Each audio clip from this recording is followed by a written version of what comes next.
హరి ఓం.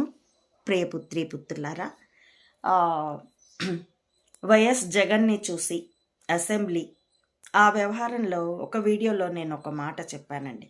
11 సీట్లే ఏమిటి, 11 కూడా లేదు, ఒకటే. ఆ ట్యాంపరింగ్ అయిన 10 సీట్లు అతడికి ఇవ్వడానికి కారణం జగన్ పట్ల భయమే. కాబట్టి ఒకటే పో. అతడి వెనుకున్న ఏజెన్సీ పట్ల కూడా విపరీతమైన భయం కూటమికి అని చెప్తూ నేను ఒక మాట అన్నాను. సింహాసనం మీద కూర్చున్న కుక్క కుక్కే, అడవిలో బండరాయి మీద కూర్చున్న సింహం సింహమే అని. ఇది ఇప్పుడు చంబాని మోడీని ఉద్దేశించి వర్సెస్ జగన్ని ఉద్దేశించి మాత్రమే అనలేదండి.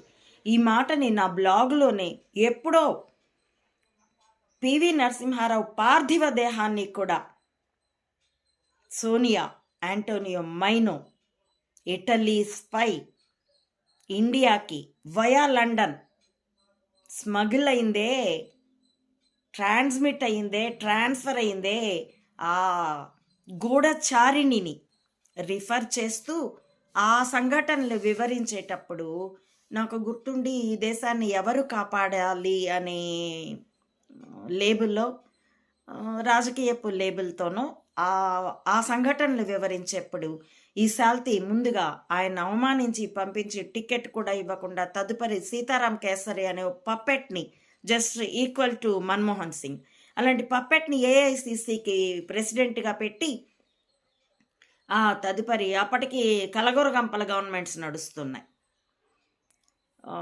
అది దేవగౌడ ఇలాంటి వాళ్ళతో.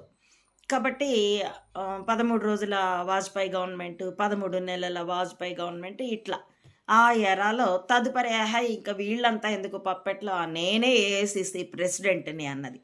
ఇందిరా కాంగ్రెస్ని ఇటలీ కాంగ్రెస్ చేసేసింది.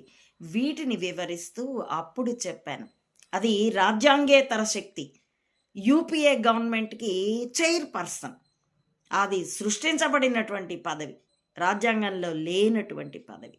ఆ పదవిలో ఉండి చక్రం తిప్పుతూ ఉంటే దేశ విదేశాల నాయకులందరూ దాని కొంప చుట్టూ తిరుగుతూ ఉంటే దాని కొంపకు వెళ్తారు ఎల్కే అద్వానీ, ఎందుకంటే ప్రతిపక్ష నేత.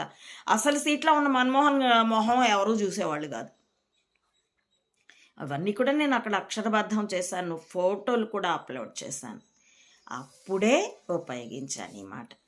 మన్మోహన్ సింగ్నైనా మైనో పిట్ట అయిన bar women Antonio Maino alias Sonia ఏ సీట్లో కూర్చొనున్నా, సింహాసనం మీద కూర్చున్నా